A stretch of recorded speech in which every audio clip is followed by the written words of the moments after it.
Morning. This morning I tabled the 2024 financial report. A little bit later than usual, owing to the fall election and the new Public Accounts Committee. But it's always a good time to let Nova Scotians know that it's my job to report on how the government manages its responsibilities over the province's finances and their tax dollars. The annual report includes the audits from over 100 organizations under provincial control, including departments, crown corporations, and other public organizations, with a total of more than $16 billion in annual spending this year. Important to note, this is the 24th year in a row the government received a clean audit opinion on its financial statements. This means that Nova Scotians can rely on the latest audited financial statements as they present fairly the fiscal position at 31 March 2024. However, as a result of the public accounts audit, I am asking the province once again to improve public accountability for over-budget spending that is not approved by the legislature. Change is needed to ensure MLAs and taxpayers clearly know where all public funds are going.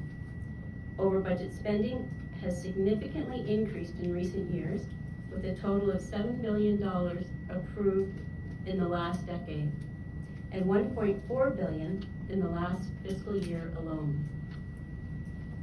The real issue is that the accountability process for over-budget spending in Nova Scotia does not require the legislature to review, vote on, and approve the extra spending.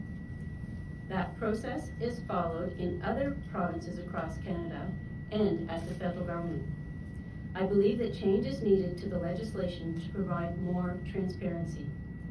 Since my office provides independent assurance to the people of Nova Scotia their tax dollars are spent properly and provide value, I am recommending a change to the Finance Act to allow for greater accountability. It's the third time I've recommended these changes because I believe that's what is best for accountability and transparency when it comes to spending public funds.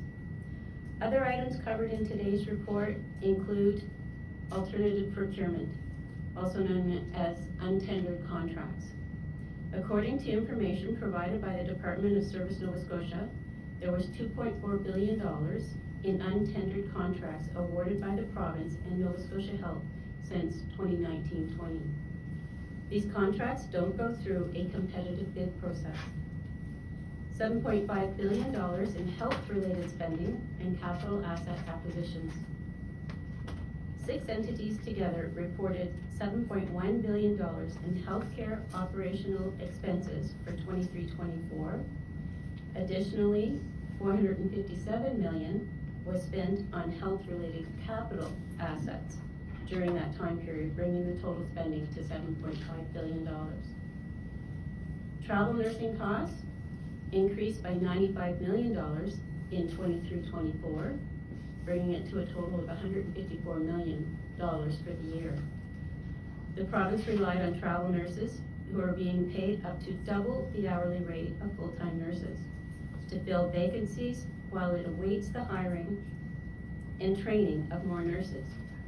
While they have been critical to maintaining the healthcare system, travel nurses have higher associated costs and do not have permanent contracts, leading to instability in staffing. This year's financial report also reveals both favorable and unfavorable trends in the province's financial performance over the past 5 years. Although there have been operating surpluses in 4 of the last 5 years, net debt continues to grow, reaching $18.5 billion last year. Before I open it up to your questions, I want to thank my staff for their efforts in producing the report. The province's financial statements are the largest audit that we do each year, and it's a huge group effort that involves dozens of staff working several months to complete. Also, my thanks to the many public servants across government and crown corporations who are key to our ability to do work as this each and every year. Ms. Adair, you mentioned in the report that there are often really good reasons for using the Alt-P system, but I wonder, when you look at the degree to which it's increased in recent years, what the public's takeaway ought to be from that.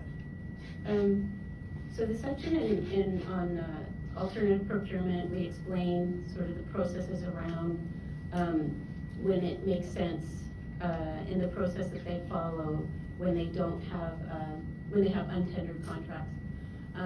For the last 5 years, as you point out, it was $2.4 billion. So we capture what has happened throughout the provincial departments as well as Nova Scotia Health. On occasion, for the right reasons, an emergency, for example, or exceptional circumstances, it makes sense to sole source, for example. However, the intent behind the procurement policy and legislation is to have transparency, competition, and fairness. So we explain what has been going on and that there seems to have been an increase in recent years of the amount of untendered contracts. Also in this report, we talk about audit weaknesses in the procurement processing, and some of them dating back almost a decade ago. The department is working on it. There has been some improvement. However, given that they've been around that long, we expected to, they should be addressed by now. So all of this to say, it's to inform the Public Accounts Committee, but also we are doing some additional work on the performance audit side. For example, on untendered contracts in the health spending area, that is going to be coming out later this year. So, Ms. Adair, is it fair to say, it feels like the theme here on a lot of different fronts is lack of transparency, whether it's legislative oversight of over-budget spending or untendered contracts. Is the government getting more secretive? Yeah. So it's not for me to say definitively if that's the case. We do point out the area of appropriations, which I repeat my concern in that area. It has been billions of dollars in the last number of years of spending that has not been approved by the legislature, $7 billion in the last decade. In this report, I repeat that recommendation about amending the Finance Act, but there's also some other elements that are added. There's 2 new recommendations. For example, in the Finance Act, it does say if it's a new program or activity, it should go to the legislature for approval. But in all the money that has been spent, the billions in recent years, apparently none of it qualifies as a new program or operation. We cite some examples. For example, the new medical school in Cape Breton University, it was $60 million. There was a $15 million in a horticulture grant to the horticulture industry for a one-time polar vortex event that didn't qualify as a new program or activity. So it was approved under the other section of the Finance Act. And so when we ask questions, apparently that it's not defined in the Act as to what qualifies as a new program or activity. So there's a recommendation in today's report that they need to clarify what constitutes, qualifies as a new program or activity. The other thing we've asked for is more detail. When they do have their fiscal updates, like right now, maybe a couple of pages of bullets that explains $250 million in additional spending. So that's one area that finance can improve on, whether or not they do change the Finance Act. And I know that the position of the government for the 3 years that we've made this recommendation remains the same. They feel the status quo is fine. But I think it's important that my office is on record that at some point in the future, whether it's even after my term as Auditor General, if the Finance Act is opened up, that these issues will be addressed. You've noted in other years the government has not acted on your recommendation to amend the Finance Act for over budget spending. Have you had any direct response this year? We have a new finance minister now. What's been the response to your report, which they get a look at before we do? So. Definitely, yep, and we've had those discussions, and it's actually in the report, the answer from Finance Minister McMaster, is the same as Finance Minister Lohr. There's two different responses in the report, and essentially both say that they feel the status quo is fine. Ms. Adair, is the growth of healthcare spending in the province sustainable? Is it sustainable? Well, that's not for me to say. 7.5 billion on a total $16 billion spend. It's almost half of the annual spend. We report on through our performance audits. As you know, we're now responsible for the health audit functions. We have a number of performance audits in the health audit area. And we put all this detail in the finance report so people get a better understanding of where the health spending is going. But is it sustainable? That's hard for me to say. Question for clarification. You mentioned 3 years you've made this ask. Is that 3 consecutive years, or is that 3 times that you've made that? The 3 consecutive, yep. And I will make it every year until it's done, as long as I'm here. Ms. Adair, With follow-up to that, with that, do you have language particular in the report that says what the Finance Act should read as versus what it does now, or is that your role? No, so we haven't drafted the wording. That's up to the legislative drafters. What would the wording look like though if I ask you that? Well, there's examples across the country. We've looked at the finance acts across the country. I mean, Nova Scotia's unique. It's the only one that doesn't require going to the legislature for approval for spending beyond the original budget. Ms. Adair, the finance officials who keep lowballing our revenue estimates with every budget, are they doing that on purpose, and why? Yeah, so there's a section in this report as well on the revenue estimates. Are they doing it on purpose? I would say no. What I wanted to articulate in this report is the involvement of my office in the annual revenue estimates. You may know that we are required by legislation each year to give an opinion on the reasonableness of the revenue estimates. We're the only Auditor General in Canada that's required. In the last few years, it has been off by billions of dollars. So we explain the extent to what we do weigh in on. It's unusual for auditors to get involved in forecasted information. We usually come in after the fact when there's actuals and we're comfortable expressing an opinion. But this is what we call a limited assurance engagement. So we try to articulate, without getting it too complicated in the audit world, that this is not an audit opinion that we're giving.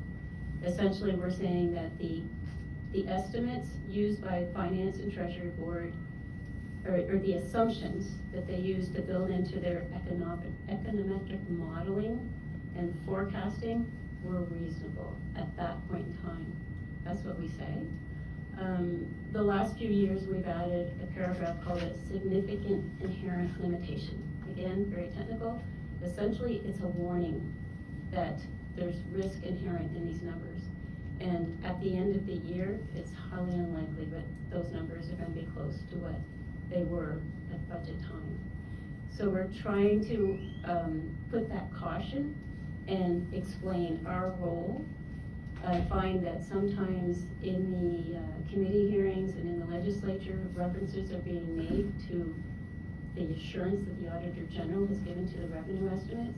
And it's important people understand that it's not an audit opinion. It's very different.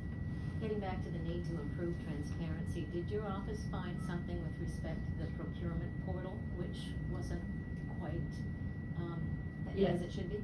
Yes, that's included in that section on alternative procurement. There's a requirement that anything approved as an LP is to be posted on the provincial portal. And we were questioning some of the contracts and found that they were not posted, but they did get posted once we raised the issue. So again, it's concerns about the whole issue around alternative procurement and procurement practices. Did that happen more than once in the year you looked at, 23? Did it happen more than once? In the report, there's 2 or 3 examples. Yeah. Yes. You get an explanation for why those were not posted? Did we get an explanation? It's not in the report. Fair question to ask of procurement votes, what we wanted to make sure is that it did get added after we asked about it. But they didn't, as you say, it's not in the report, so they didn't give you an explanation for why that hadn't been done prior to you No. bringing it up. Yeah, yeah. There seems to have been over the last decade a de-emphasis on the net debt, at least in my observation. Would you agree with that? And do you think that time has come for that to stop? De-emphasis on the net debt, well, we point out net debt is increasing, almost $1 billion last year. One of the key indicators we look at is net debt to GDP, so it's a measure of your increase in debt to the economy. It is, over the last 5 years, relatively stable. However, if you look at other provinces and do the comparison, there's a chart in the report, PEI and New Brunswick have shown quite a decrease in that ratio, so in signaling improvement in the net debt to GDP ratio. Newfoundland, on the other hand, has gone the other way. We just feel it's important to inform the public about these key financial indicators. In addition to net debt going up almost $1 billion, borrowing, so the debt where we pay interest on has gone up $1 billion. So you might wonder, how can they have a surplus but have your debt go up by $1 billion? What it is investment in capital assets. So essentially they're financing the spending on capital assets through borrowing. Even though they had $1 billion in it or more of additional revenue, they didn't use that for payment of the capital assets. The choice was to increase spending instead. So there's so many decisions that impact how the numbers play out. The purpose of Chapter 2 of this report is to provide the public with a lot of details and analysis of the financial indicators. But what's the danger in relying on those financial indicators? Because when we do ask, and invariably they say, well, the indicators are still fairly strong or stable, as you Yeah. put it. Yeah. That's the excuse that's given for letting the debt creep up. Because the economy has been booming to offset that increased debt. That's why the ratio has been stable. Yeah, not sure if I'm answering your question, but. What's the danger in that? What's the danger? Well, whenever debt goes up, that's fewer dollars that you have available, especially the interest burden on that debt, which is just under $700 million that year, or last year. That's that much more money that you don't have to spend on programs and your increase in healthcare spending, for example. Yeah.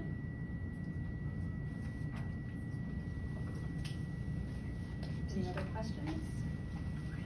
Thank you. If we get you to sit there for just one more second. Sure. so I know the picture. And I want to say too, that we're fairly new at this setup, so if you have any recommendations or suggestions, you look a little tight out there. Yeah. How come you're in this room? Can you tell us why you're in this room? Well, because, the last press conference that we had in November, I think I explained at that time that we typically use the Communications Nova Scotia room, and we had it booked and it was canceled at the last minute. So we managed to have it here, and we decided to get ourselves equipped so that from now on we can host our own.